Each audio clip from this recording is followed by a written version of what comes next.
இந்த சாரீ ஞாபகம் இருக்கா? நான் ஒரு ஃபங்க்ஷனுக்கு கட்டியிருந்தேன்ல, நான் அந்த ஃபோட்டோ கூட அட்டாச் பண்ணியிருக்கேன் பாருங்க. இந்த சாரீ பார்த்தோன்னே எனக்கு பிடிச்சிருந்துச்சி. லாஸ்ட் டைம் இங்கே ஷூட் ஒரு 5 மாதத்துக்கு முன்னாடி வந்திருந்தேன். எனக்கு பார்த்தோன்னே பிடிச்சது. நான் இதுலேயே ஒரு 4 கலர் எடுக்கலான்னு பார்த்தேன். இல்லை 1 போதும், ஓவராக போக வேணாம்னு சொல்லிட்டு 1 எடுத்தோம். ஆனால் எனக்கு இது அவ்வளோ பிடிச்சிருந்தது. நீங்கள் ப்ளவுஸ் மட்டும் நல்லா அழகாக பேர் பண்ணிங்கன்னா போதும். அது சின்னதாக அதில் ஒரு ஆரி ஒர்க் போட்டிங்கனாலுமே சூப்பராக இருக்கும். போச்சம்பள்ளி காட்டன் அப்படின்னு சொல்லுவாங்க. இதில் வர ஒவ்வொரு கலர்ஸுமே நல்லாயிருக்கும். 750 ருபீஸ் வருது இது. ஸோ இப்போ இது வந்து பார்த்தீங்கன்னா இந்த ஒரு பொட்டிக் கலெக்ஷன்ஸ் அப்படின்னு சொல்லுவாங்கல்ல, அந்த மாதிரி தான். நார்மல் ஷாப்ஸில் பார்க்குறத விட பொட்டிக் ப்ரீமியமான ஒரு பொட்டிக் கலெக்ஷன்ஸ் மாதிரி தான் இது எல்லாமே இருக்கும். போச்சம்பள்ளியில் இதுக்கு முன்னாடி நம்ம இந்த வெறும் ரெகுலர் வெரைட்டிஸ் பார்த்துருப்போம் மற்ற சாரீ கலெக்ஷன்ஸில்.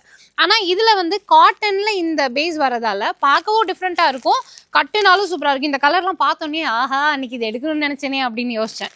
சூப்பராக இருக்கும். அதுவும் மெயினாக நீங்கள் வந்துட்டு இந்த ஷேடு, அந்த வயலட் ஷேடு எல்லாமே நல்லா இருந்ததுங்க, சூப்பராக இருந்தது.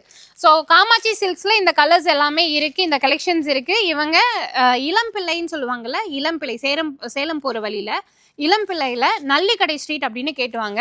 மெட் ப்ளஸ்க்கு பக்கத்தில் இருக்காங்க. ஹோல்சேல் ரீட்டைல் ரெண்டுமே பண்ணுறாங்க. நீங்கள் வந்து சாரீ பிஸ்னஸ் இல்லைனா பொட்டிக் ஸ்டார்ட் பண்ண போகிறீங்க அப்படின்னா இந்த மாதிரி கலெக்ஷன்ஸ் எல்லாம் நீங்கள் தாராளமாக பிக் பண்ணிக்கலாம். ஸோ இப்போ நான் காமிச்சிட்டு இருக்கிறது எல்லாமே வந்துட்டு உங்களுக்கு ஒரு ப்ரீமியம் வெரைட்டி.